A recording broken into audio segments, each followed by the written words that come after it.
Hello everyone, you're welcome to this edition of The Inside. I am Babla Jonathan.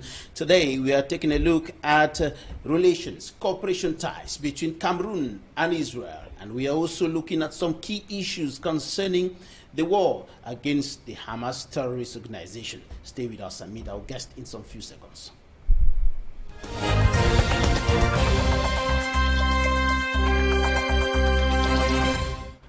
Our guest today is the Israeli ambassador to Cameroon, His Excellency AMNON KALMAR. He's been in Cameroon as ambassador of Israel since June 26, 2024, and he's also the ambassador of Israel to the Central African Republic with residence in Yaoundé. Your Excellency, welcome to the program. Thank you very much. Thank you for having me here today, this afternoon. Yeah. Right, you've been in Cameroon for close to a year now. Share with us your experience of Cameroon, in terms of the people, in terms of the climate, in terms of food, and every other thing, social life. We are here, me and my wife, since June last year, exactly 1 year in Cameroon, in Yaoundé. So far, we are very happy. We find this country, Cameroon, as a very good friend of Israel. The relation, the bilateral relation between Israel and Cameroon is very strong. Going many years ago, we have a strong relation between our two countries, warm relation, and Cameroon is a very good friend of us. I feel at home, I must tell you the truth. I feel here in Cameroon at home. I have many friends, Cameroonian friends. We have many colleagues that we are meeting with, we are discussing about many things, and we spend the time in the right way here in Cameroon. Since I arrived to Cameroon, I met, I think, all the ministers here in Cameroon, and I feel very good. I feel very good to share the situation in our country, in Israel, and we get the support from Cameroon. Everybody here in Cameroon understands the situation. Everybody in Cameroon give us the good relation, the good warm relation between our two countries, and I'm lucky. I'm lucky because this country understands that this country support Israel many years ago. This warm relation, strong relation, goes, as I told you, many years ago, and my job is to keep this good relation for the future and to continue the good relation for the next year.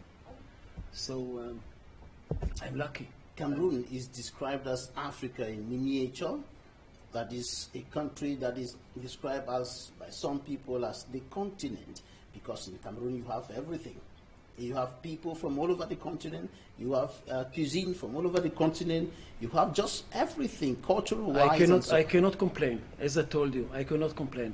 I feel very good. I feel in a good family, in a good community, and from everybody you receive a good relation, and this is what I feel. This is what I feel.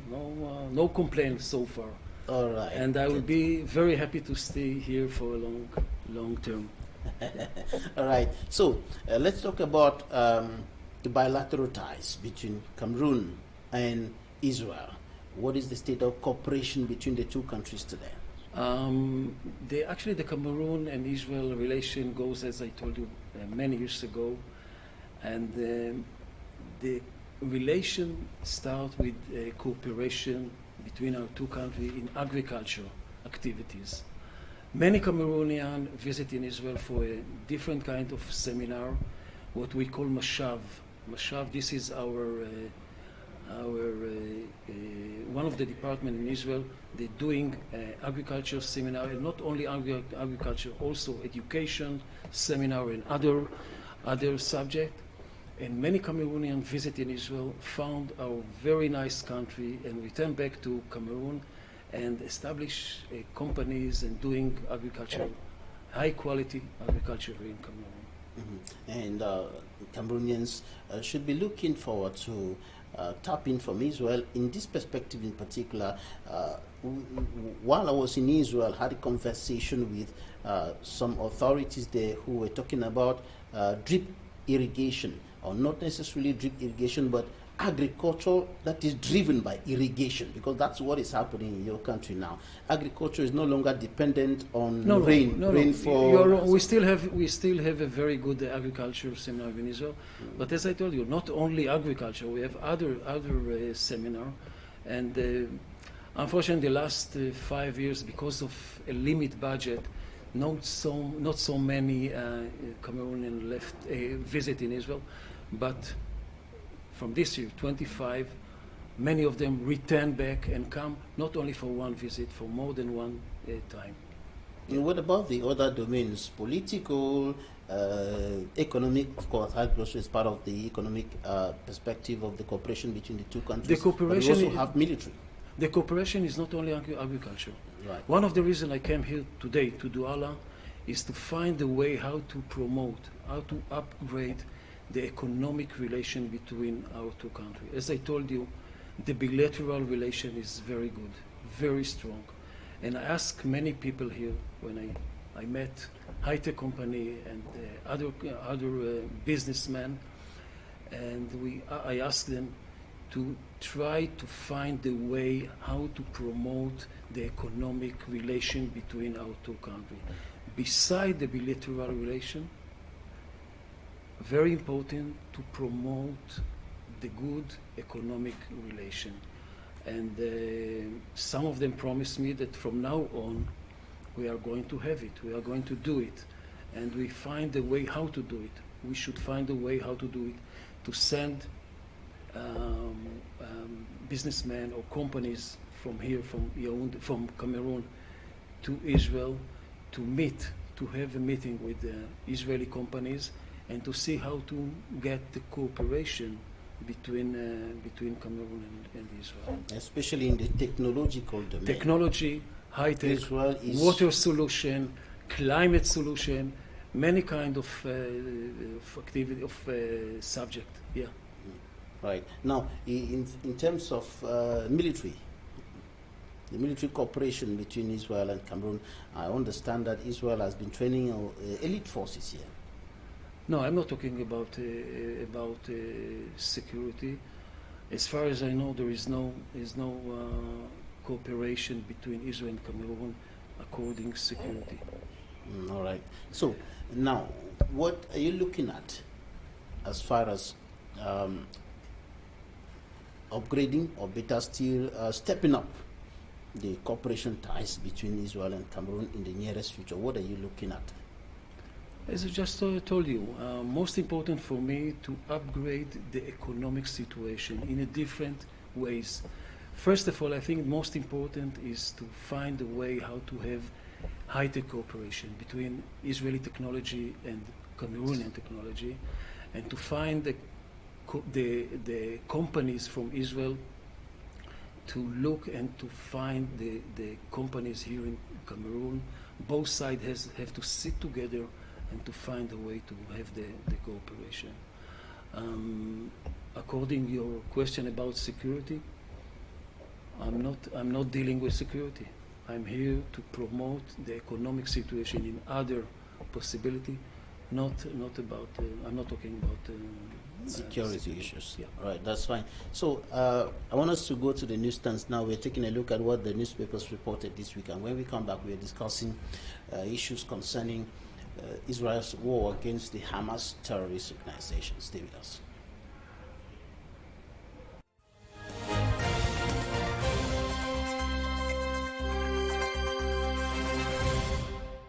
Cameroon Tribune reports that the parliament says no to verbal violence and what is considered an attack on living together. Another issue of the paper highlights what it calls the race of financial resources by political parties ahead of the presidential election. Political parties are reminded that all fundraising should be done within the ambit of the law. Concerning the mining sector, the Guardian Post says President Paul Biya's vision is well on course, with 16 structural projects, 6 projects under construction, 3 short-term projects, 6 medium-term projects, and 1 long-term project, all across the 6 regions of the country. The Daily also reports the inauguration of the Figil cement factory in the North region by Prime Minister Chief Dr. Joseph John Gote, who hails President Paul Biya's industrialization drive.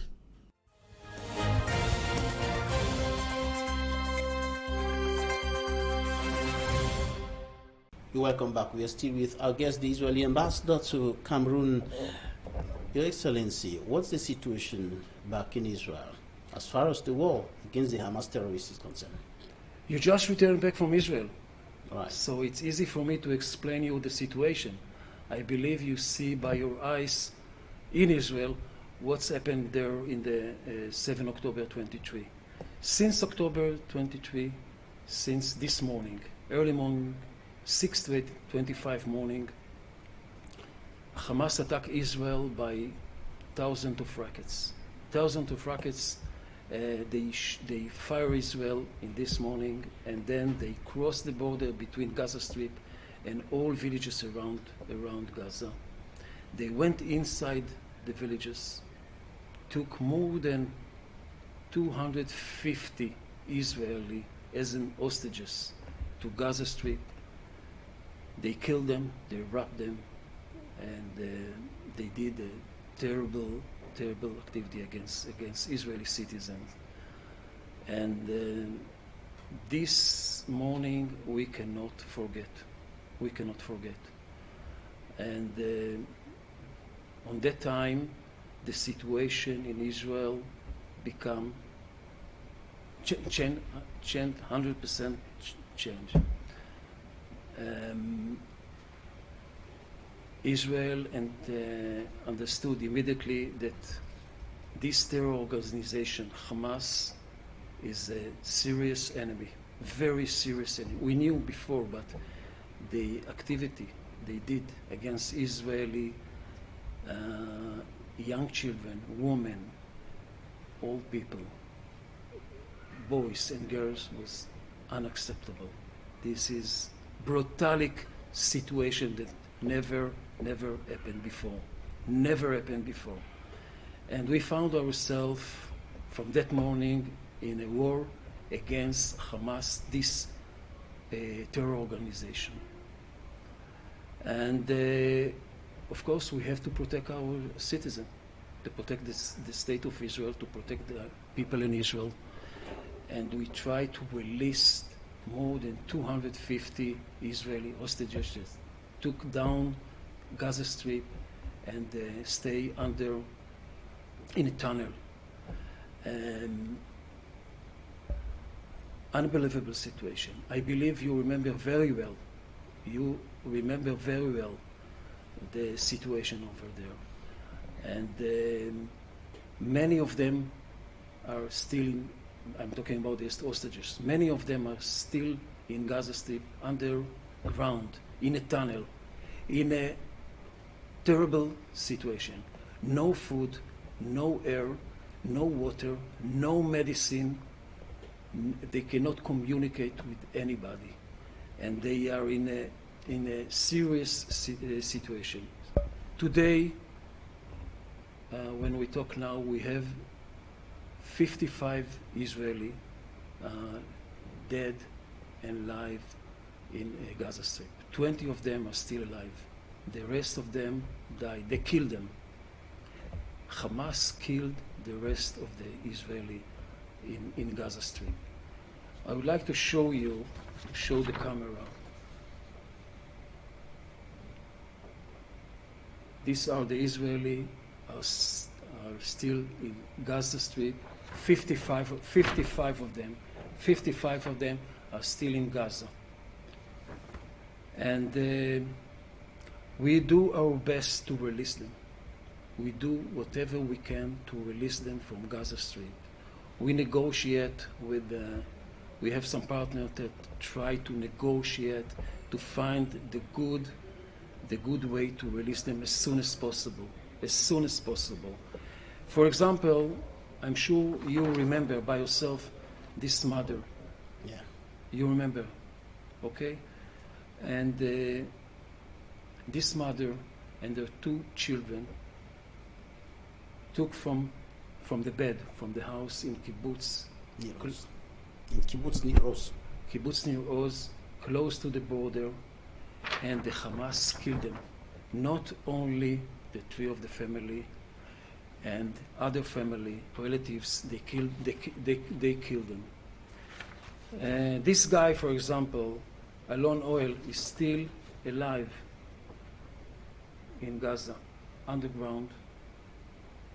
And as I just told you, they don't have any food, no water, they cannot see the sun, and they are staying in a terrible, unacceptable situation. So we do our best to release them. We try to get support from some partner, negotiate with Hamas, some countries around Israel, and unfortunately so far we couldn't do it. We couldn't do it. So this is the reason we stay, our army, the Israeli army, stay in Gaza Strip and try to fight against Hamas, against this terror organization, very brutalic terror organization. Few words about the situation around Israel. Unfortunately, we have not only Hamas. In the north of Israel, we have Lebanon. In Lebanon, we have another terror organization by the name Hezbollah. We had a serious war against Hezbollah. Since Hamas crossed the border, Hezbollah fired Israel by rockets from Lebanon to Israel. Okay? And we have around Israel 7 borders. 7 borders. From Syria, from Iran, from Yemen. In Yemen there is also a Houthim. This is also a terror organization that fire Israel almost every day. For example, last night, the people of Israel, in the middle of Israel, Jerusalem, Tel Aviv, wake up 2 times during the night because of ballistic rockets. They fire Israel almost every day, almost every night. This is something that never happened before. Never happened before. And all these activities, all this terror activity came from Iran. Iran is the head of the snake. You should understand. Iran is the hand of the snake because Iran support all this terror organization.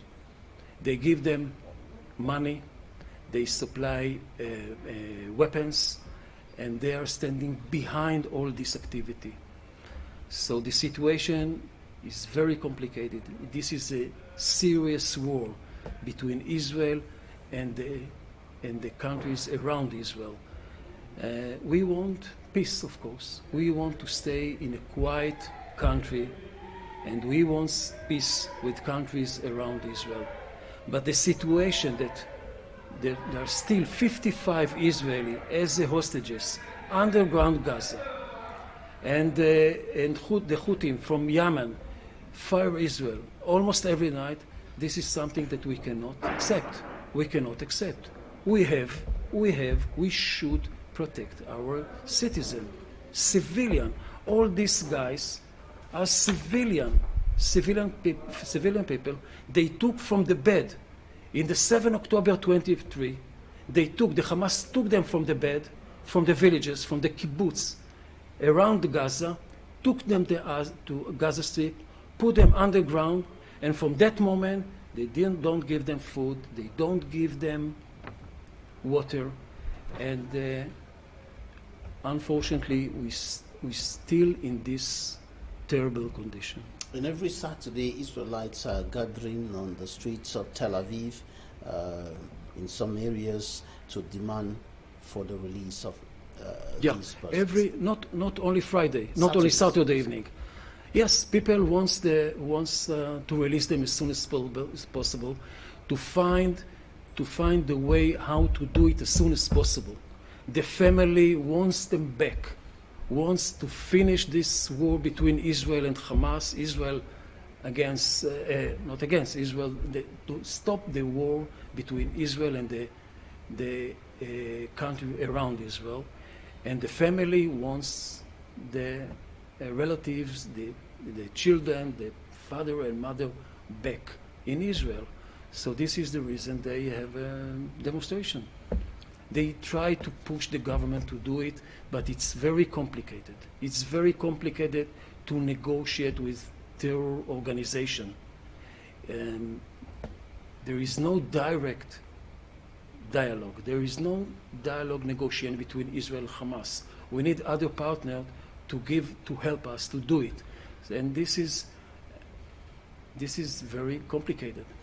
And the Prime Minister Benjamin Netanyahu is bent on doing everything possible to release those hostages and to deal with the Hamas organization. Our government do as much as they can, of course. But I listened to a mother of one of the hostages, I think it's Cohen also, and then she was saying that what has to be done now is to stop the war, is to negotiate with Hamas and liberate the hostages first. Israel, the government of Israel and the army in Israel doing as much as they can to stop the war. But you have to understand, we have to release, we have to get back all these Israeli, all these people back to Israel. I'm not talking only about the live, the 20. I'm talking all of them together as soon as possible. And we are doing, of course, as much as we can.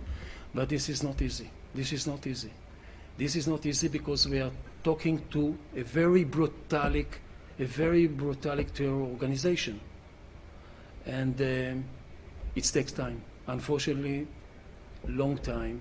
And we are doing as much as we can, and hopefully it's going to be finished very soon. I heard some news about a kind of deal between Israel and Hamas, but we have to wait.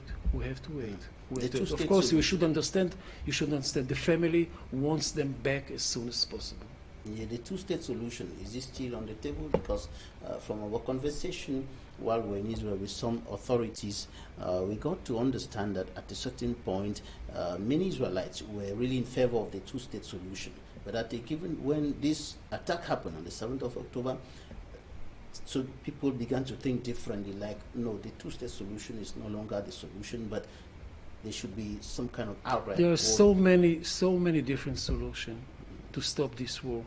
But first of all, let's release the 55 Israeli back to Israel. This is most important for us, for the family, for the government of Israel, to release the Israeli hostages as soon as possible. This is most important. And then we can see how to stop the war between Israel and Hamas. What about the reaction of the international community, the reaction of the United Nations, for example? That seems not to be. I think the international community forgot what happened in the 7th October. The time is running very fast. But the international community has to remember what's happened in 7th October. Even we still have 55 hostages. The situation in Gaza is not easy. We understand, and this is the reason Israel give them humanitarian assistance every day. Hundreds of trucks are entered to Gaza and give them humanitarian assistance, food, million of products are coming to Gaza, to the people in Gaza. Water, gasoline, food, medicine. We give every day to the people, to the citizens in Gaza. And this is a kind of humanitarian assistance to the people over there. And we hope the people in Gaza will understand that they have to do something with Hamas. Right. As we speak now, latest statistics indicate that about 55,000 people have been killed in Israel's fight against the Hamas terrorist organization on the Gaza Strip. And some are you talking about the citizen, the Palestinian citizen? People who have been killed in the course of the fight to liberate the Israeli hostages on the Gaza Strip. And some observers think that the reaction of Israel to the 7th of October attack, 7th of October 2003 attack is not commensurate meaning that it is like much more than the attack, because we're talking about 55 people who have already been killed here. A lot of destruction that has occurred on the Gaza Strip as a result of the activities of the Israeli military. I try to explain you. The situation is complicated, and our army, the IDF, Israeli army, try to find a way how to finish this war as soon as possible. But as long as the Hamas is there, we cannot stop the war. You continue until you liberate the hostages. Yeah. Right. So now, some Israelites listening to you now, what should they be looking up to as they are expecting to see their family members back? They're expecting to see, they're just saying, we want them back, no matter what it would take. Whether it's very getting into a deal, we want them back. I must tell you, it's very easy for me to explain you, because you just returned back from Israel. You understand the situation there. You were there. You met the families. You met, I believe you met some of the hostages that release. So you should understand the situation. You should understand the situation over there. We cannot find how to stop the war until first of all, all the Israeli will release from Gaza back to the families. This is the first issue on the table. And second is to finish, to block the border between Israel, that this kind of crisis between Israel will not happen again. We want the Hamas to leave the area. That's it. We want the Hamas. We want the Hamas will not be there anymore. And the Hamas is also saying that Israel should not be there. Israel will stay there. It becomes too complicated. Okay, this is not a question. Israel will stay there for the next 30,000 years. No chance. Forever. Forever, yeah. Yeah. All right. Your Excellency, thank you so much. Thank you very much. Coming. And I hope that you understand the situation personally, because you just visit there, and I'm sure that people understand that Israel wants peace. Israel wants to stay in a quiet country, and Hamas is a serious enemy, a very serious enemy, and as long as they are there, no chance to have a quiet time. Thank you very much. Thank you for coming. Thank you, ladies and gentlemen, for staying with us right now. We want to bring to you a conversation with Dr. Barrister Kamwa Limen, who is a legal mind member of the Cameroon Bar Association. He's not just a lawyer, but he's a musician, a writer, and he's also a lecturer of law. We are bringing to you life-changing conversation. Stay with us as we have this conversation with Dr. Barrister Kamwa Limen.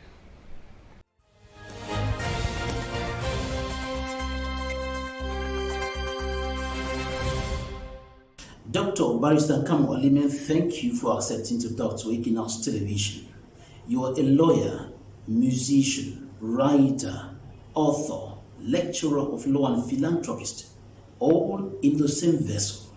Tell us how you're able to put all these in the same brain. Mr. Babila, thank you so much for picking interest in those other things that I do, apart from my practice as a barrister at law.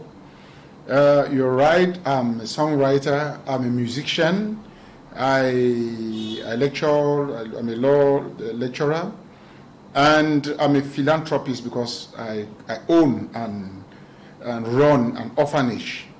So those are the things I do.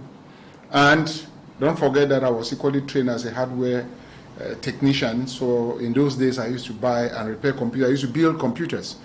So those are the things I've done. And equally I was trained as a marketing manager at a diploma in marketing, and so I've worked in other institutions like the marketing manager.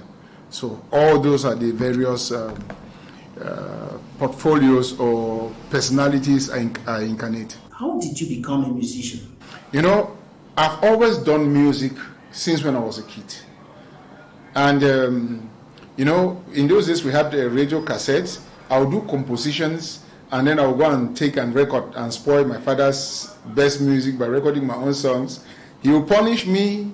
Then when we went for holidays, I would interpret songs. I would stage, and people were amazed. And I released my very first album in CPC Bali.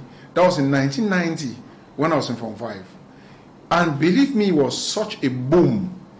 TV station, they had just CRTV. CRTV picked it. I presented in Tam Tam Weekend, Stephanie Wane, all of them, they were present. And that day, I presented with, that day there was Kodo Sitoni, there was Sam Bende, there was late Maki Claude, and it was such a wonderful moment for me. And then thereafter, I had musical concerts. And then I went to the high school in Kasbambili.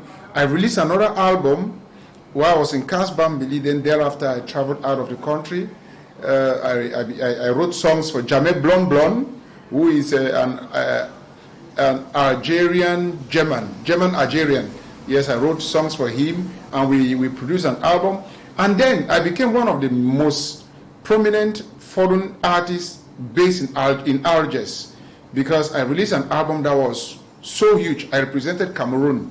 Cameroon, Gabon, and Central African Republic during the Head of State Summit that took place in Algeria.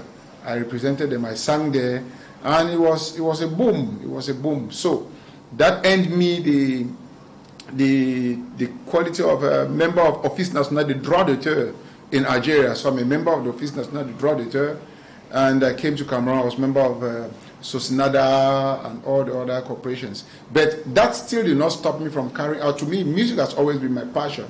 My mother used to tell me that she wants me to be like my uncles who have masters. So I kept going on, and finally I had a PhD in law. And music has always been a passion. So this time around, I wrote a book after I defended PhD. I wrote this book on granting of bail in the common law and civil law jurisdictions in Cameroon, which is currently selling in the US and Europe in Amazon. So it came to my head that, okay, if you've written this book, do a launching of this book in Cameroon. I said, okay, let me just do one album and close up this musical career in me, this musical, how do I say it? This musical worm or virus in me. And I went to studio, I released this, and it has become a boom, because you go on YouTube, we're almost at 4,000 views within 2 weeks. They are calling me everywhere in the world. This music is exceptionally good. So then that too did not stop me from saying that I thank God a lot for the wonderful things He's done to me.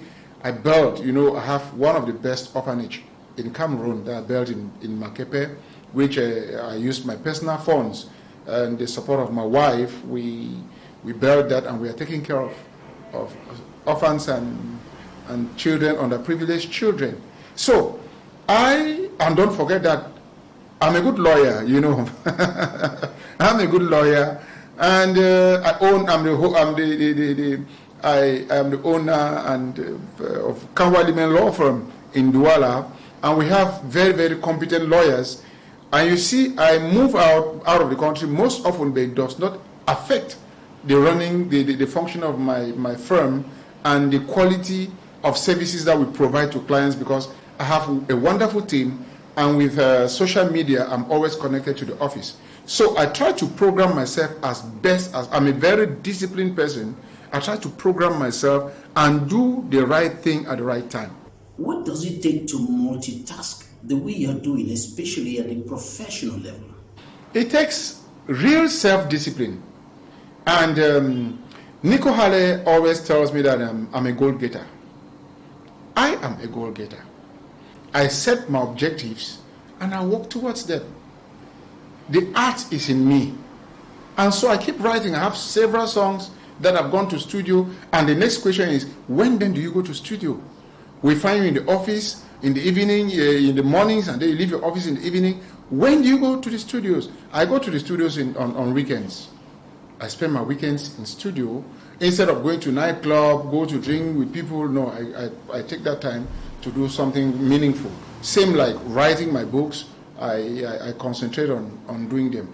And I wish to tell you that I defended my PhD, and the second person who defended after me came 1 year and some few months after from my same class. So you can see from that speed that I'm a very, very determined and organized person. How demanding is it to shuttle between the courtrooms, your office, the classroom, and the music recording studio? As I said, it's just setting your priorities and creating time for them.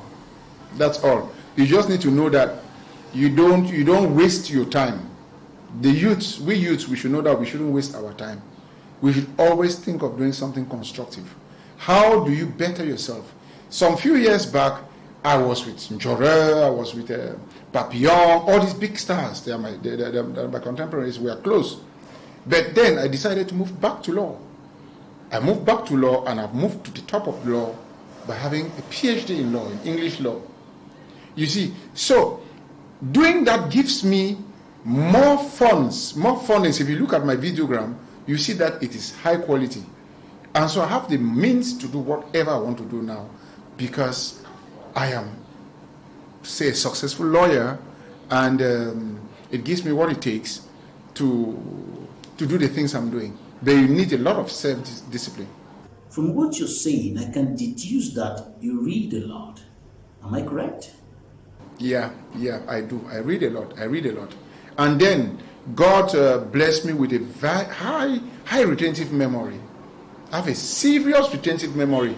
You know, if I want to teach, if I find somebody in front of me that I want to teach economics, geography, or history, which I did in high school, it's like I can still visualize the pages of my notebook. So I'll be giving you the things, right? I'll be telling you what was it. It is like I'll be reading from the book, because I have this retentive memory. I don't read so much, but the time I put in reading, I grasp everything I read. And if you look at my GPA, or when I graduated, in all my GPAs, I've always been 3.6, 3.7, 3.8 GPA. You see? So to show you that even as a student, my level has always been very, very, very high.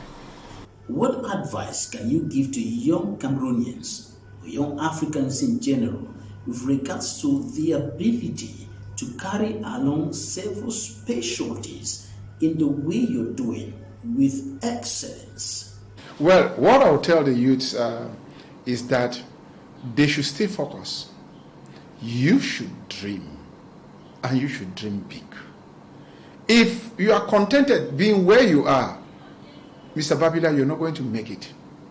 You're not going to make it. So when I sit now, I'm asking myself, what next am I to do? What am I supposed to do next to be relevant? What am I supposed to do next to feel accomplished? You see, and let me tell you, for the record's sake, I went back to school to read law. I was in the first batch in the law department in Boya, but there was nobody to pay my fees. So I went to Europe using this road that you see people dying every day through Sahara Desert. We went to Libya, Algeria, all those things. You see, because of my desire to grow, I failed. I came back, failed in the sense that I did not come back the way you expect that somebody who is coming back from abroad, right, will come back. I came back small, not as. And then, after so many years, I chose to go back to school. Mr. Babila, I went back to university to read law in 2010, for the records. 2010, 15 years ago. And so within that 15 years, I had a first degree in law, I had a master's in law, I have a PhD in law, and I've been practicing, I've been wearing law for the past 10 years. You understand? That's so you need to be you need to set your goals, and then you need to put in everything you need, sacrifice to attain those goals. But above all, Mr. Babila, you must be in harmony with God. You must be, because no matter the effort you put in everything, Mr. Babila, if you are not in harmony with God, if you don't ask God to intervene to make it work, nothing is going to work. I tell you a secret. Many people don't understand how I could remove about 100 million to buy a land in Makepe, build an orphanage, and put it on the standard of my house, to the standard of my house, because every room in that orphanage is a safe content. You see, people don't know why I did that. That was a covenant between me and God, Mr. Babila. When I went back to read law in the University of Boya, 2010, I sat in class. When I came, students ran into the class that, hey, the lecturer has come. I came and parked my car, went in, sat front desk, and I was humble. I read my law. I said, if I have to become a good lawyer, I must master the substantive law. I read my book, and then I passed. I did not repeat anything. And then is that the first day in class, I entered into the covenant with God. God, when I become a lawyer, I'm going to build an orphanage for you, in which I'm going to take care of your children. That was a covenant. And so, 3 years, I had PhD, I had a first degree. 4 months after they launched the bar, I wrote the bar. Why did they launch that bar 4 months after I just had the first degree? After being for 9 years without the bar, writing the bar. God was keeping to his covenant, to his own side of the covenant. And I wrote the bar, and believe me, I came out, wow, successfully and with very good grades. So, people who knew me in the quarter, never knew that I was going to school, came and saw me some few years after with Rob in court. I remember one of my neighbors shouted, "Hey, Speedy, what are you doing with the Rob?" And then my colleagues, they tell and say, "No, he's now a people advocate. He's a lawyer." You see, so, and when the time came for me to keep my promise with God, I went and Mr. Babila, I had 2 portions of land to choose. A land in Bonaberi, where the value is maybe 20,000 per square meter, and a land at Makepe, where the value is about 100 and something thousand per square meter.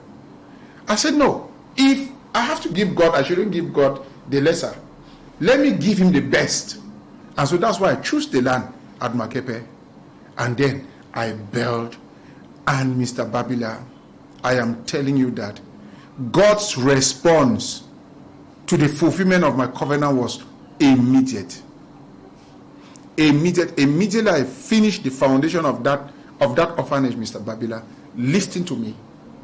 Me and my wife were written off that we could no longer have children. We went to Mario, we paid monies for in vitro. It failed twice. We did all sorts of treatment. Nothing could be. Immediately I finished that foundation, God blessed me with children. Have you understood? So you can, without us taking medications. So, if you have to succeed, you need the effort. You need to put in the effort. You need to brave the challenges. And above all, you must be in conformity with God. I love God so much. Some people listening to you now will be thinking that you were born with a golden spoon in your mouth. That means with everything at your disposal. But you seem to be saying that it is possible to succeed with little or nothing. Tell us more about that. Look, I succeeded with nothing. Do you understand? And nothing from a family that had everything to give me. But for one reason or the other, nobody wanted to help me. And so, Mr. Babila, look, I'm so passionate when it comes to helping people because I've been on the other side. I've tasted what it means to live without 1,000 francs. I've tasted what it means not to have money to pay school fees. Mr. Babila, I pay school fees for students, for students around. When I see a child in uniform and you are not in class, I tell my driver, stop. What are you doing out? And there was a case that I had to go to the school. One lycée here around South Effect Aqua. The child said they have not paid her. It's a government school. They had to pay 30-something. I removed the money and paid, and told the principal that whenever this child has a problem, send the child to me. Because I know what it means to go without money. Mr. Babila, everybody can change their story. Everybody can change their story. It is not because Mr. Babila is having his degree today and is a journalist that he should not aspire being a journalist with CNN. It is not because Mr. Babila is already with a big lawyer, a big journalist with Equinoxe TV that he shouldn't think that he should go back to school, sacrifice, have a PhD and train others for them to benefit what he has gathered all these years. So Mr. Babila, the youth should know that I am an example. I am an example to follow, emulate, to be a great man. I'll stop by telling you this, Mr. Babila. In the neighborhood, in my neighborhood, it's a very rich neighborhood. I had the smallest house. They had a dependance. 2-room parlor. Then all the neighbors were very rich people, are very rich people. I had one old car that from time to time, me and my wife, when we were going to Boya, we shout. My wife would be saying, pay, we take passengers on the road as we go to Boya. Mr. Babila, I worked and got by my side. My compound is the biggest compound in my neighborhood. Do you understand? And I parked 4 big cars there that I choose which to use when I'm going out. And today God has blessed me with the means to give out cars to people. You understand? So I'm saying this not to take any pride, not to boast, but to say that with God, and the effort you have, nothing is impossible. Then, the last thing, when you do all those, remain grateful. Remain grateful to people who have helped you along your way. You understand? Be thankful. Show signs of gratitude. And that's why you see, I'll always be very close to Tumfo Nico Hale, because he has been there for me all this while. I'll always be close to Mr. Edwin Fongot, who believed in me and has always been there for me. I'll always be close to Mr. Mba, Tebo George. I'll always be close to Mr. Fongan Kem Moses, and many other people. Archie Julius, you will not know, but Sir Archie Julius has been one of the people that took me from zero to where I am today. So I remain extremely grateful to those people, and I think they remain my strength.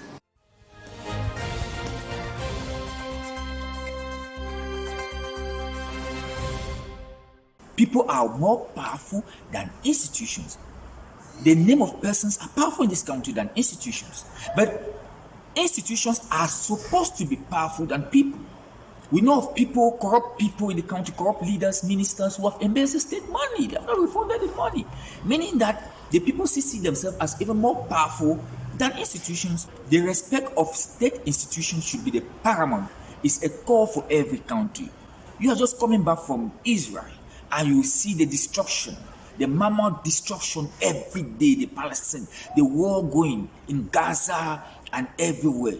We have seen political instability in places. So we are saying that for there to be respect of state institutions, there must be fairness, there must be justice, there must be equity, there must be good governance, there must be transparency in elections. There must be transparency in governance. There must be accountability in governance. We need those attributes of good governance, equity and justice. For there to be respect of state institutions, there must be justice. We are in a crisis where there's no justice now. The message from the Secretary General is good. We need peace, we need stability, because without political stability, no country can grow and prosper. We need political stability. We need peace, we need respect of state institutions. But I still find it good for us to think that our state institutions, people should not be stronger than state institutions, but state institutions should be stronger than people. And for us, there should be division of power. There should be separation of power in our country, where these state institutions are strong and there's justice and fairness in everything we do as a country. But I want to say that geopolitics of a country needs that every person should have a share of the national cake. That is what is happening. And we need a change of dynamics of youthful governance in our country for us to have that kind of peace that we are saying, Mr. Babila. We need youthful governance. And for us to have youthful governance, we need youthful leadership. President Paul said the youth should engage in politics. We need youthful governance in our country where we could see young people like us, even you, why not minister of communication? We are expertise. We should see young people as ministers, directors in our country in their 30s and 35 and 40s. Because I think that what Cameroonians are crying is that they need youthful governance. We need youthful governance. Even the oppositions, the leadership is aging. So we should, as a people, think about the way forward for our country. We need political stability in Cameroon. We don't need anarchy. We don't need chaos. We don't need killings. We don't need destruction. We need a country where we can sit together, we can feel our country and love our country and see a visionary country that we can change Cameroon to become an El Dorado. But we're not seeing that because the issue of Cameroon is the issue of leadership. It has been noticed that in the past few days, few weeks, or few months, some Cameroonians are about preaching violence, intimidation, and inciting the population for a possible insurrection. It has been noticed that certain persons who are suffering from their own contradictions, they want to mess up the system because they find themselves wanting a way out of the oncoming elections. So the Secretary General and Vice Prime Minister Jean Kwete, who doubles as Secretary General of the CPDM, thought it wise that it's high time it makes a point, it makes a communique to show the direction that we of the CPDM should follow. First and foremost, he's asking everyone to shun those such declarations that is going to incite the population negatively. It is telling everybody to stop following those guys who sell illusions about political issues, who think the respect of our institutions and the respect of the law should be put to second place in a society like ours. And he's saying that,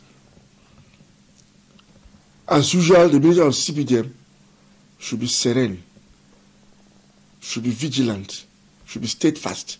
He even made allusions to those who have tried to take power by violence in Cameroon and have always failed. He talked about the Makiza era. They tried to use violence, it didn't work. He talked about the era of the 90s. They tried to use violence to take out power, it didn't work. He talked about the crisis in the northwest and southwest regions, where some fools thought they could take guns to take power or whatever, or to create an independent country, and it has not worked. What he's saying is that those who are still preaching violence, spreading hatred amongst Cameroonians, who think that everything should be their way or destruction, such a method will still not work because they will still get power through those methods. If you want to get power, go to the normal channel and respect democratic principles. Respect the law. Respect our institutions. Respect Cameroonians. Don't mislead Cameroonians.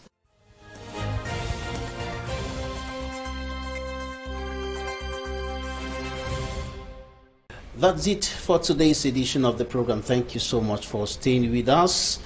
Thank you for your time. You can follow us on our social media handles on Facebook, on YouTube. You can also follow the rebroadcast of the program on Friday at 5 p.m. Thank you for your kind attention. Goodbye.